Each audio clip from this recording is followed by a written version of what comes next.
Have you ever thought about how a poor boy changed the whole world of cars? In any case, the poor boy who invented Ford is an interesting story about grit, drive, and a little creativity. From rags to riches, this story shows how goals and hard work can pay off. But what's the secret to the success of this young inventor? From nothing to changing the way cars are made, how did he get there? This video will tell you the interesting story of this inventor and the many twists and turns that made up his amazing life. Get ready to know about history and new ideas.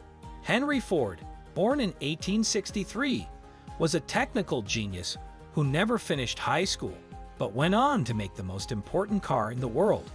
Born on a farm in Michigan, he grew up with 4 siblings and learned about machines more than his hands. He moved to Detroit to become an apprentice machinist and worked with Westinghouse, a competitor of Westinghouse, as a serviceman, fixing broken and faulty units. Henry married Clara Bryant in 1898 and moved back to the family farm for a year before becoming bored. He then worked as an engineer for Edison's company in Detroit, where he developed his first motor car, which had a 2-cylinder, 4-horsepower engine and was finished in 1892. He quickly moved up the ranks at Edison Illuminating Company and was promoted to chief engineer after only 2 years on the job. In 1896, he made his first self-moving car, a quadricycle, which ran on pure ethanol and looked like a horse cart with 4 bicycle wheels and an engine in the back that turned the wheels. $200 bought the first Ford quadricycle, which is about $7,000 today. Working alone as a stockholder, Henry Ford's friends at the Edison Illuminating Company helped him pay for his first tests with cars. After building his quadricycle in 1896, he met Thomas Edison and was praised for his creativity. Henry left the group by himself, receiving a $1,900 annual salary from Edison.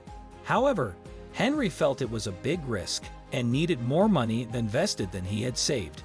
He got a backer named William H. Murphy to back him, and the Detroit Automobile Company was founded. However, Henry's investors wanted to add more products and make the business bigger, which was against his wishes. He quit the company in late 1990, less than a year after starting it. Henry Ford, a young engineer with immense potential, formed the Henry Ford Company in 1901. His success on the track led to the formation of the Cadillac Automobile Company, which later became the Ford Motor Company.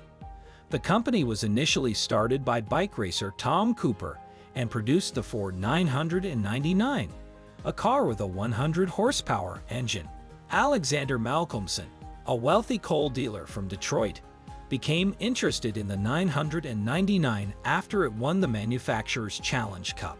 They formed a partnership called Ford and Malcolmson Incorporated, which would later become the Ford Motor Company.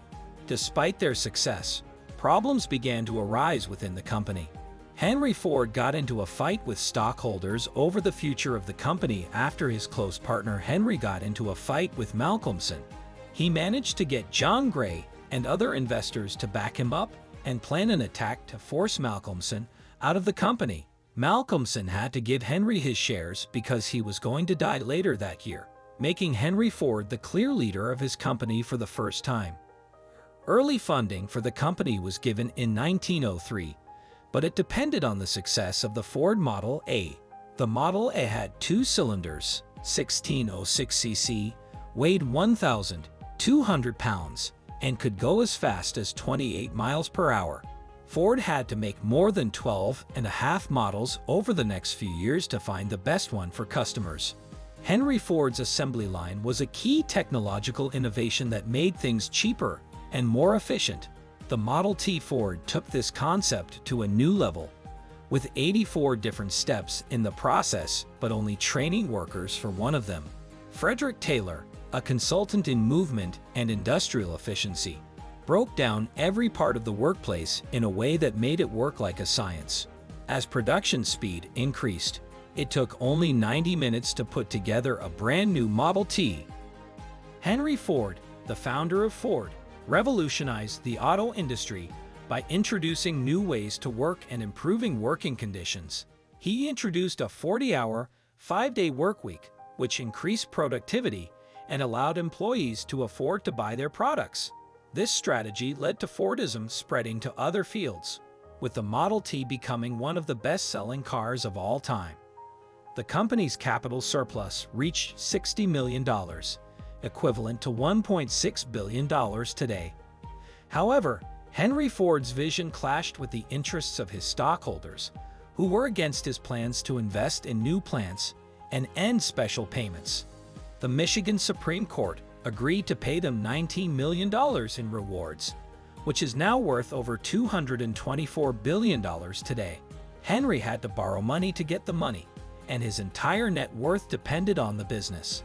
The company grew quickly under dirty management, buying the Lincoln Motor Company and entering markets in Brazil, Germany, and the Soviet Union. Henry worked closely with the Nazi government, helping to get Jewish managers fired from their German companies and making Nazi machines. However, when war broke out in Europe, Henry kept most of the money he made, even though his father was in charge. Following his death in 1947, Henry Ford II took over the company and changed its top management, bringing in top Army Air Force statisticians and other talented people from outside the business.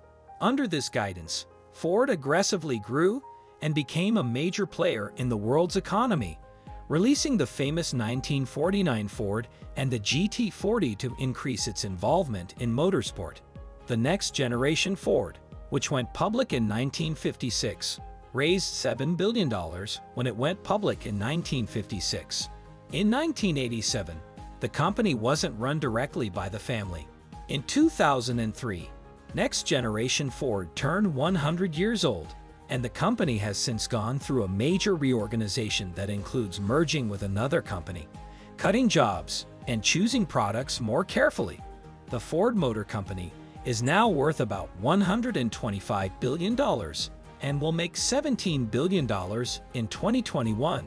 William Clay Ford Jr., the great-grandson of Henry Ford, has been the executive chairman since 1999. Henry Ford made a significant difference in the world by starting a shift in the auto industry, changing how cars were made, and setting up businesses worldwide for good. Can you picture what the young inventor's life was like when he first started out? How did his poor beginnings affect the way he came up with new ideas? Share your thoughts in the comments below. Don't forget to click the bell icon and subscribe to our channel so you never miss a new video.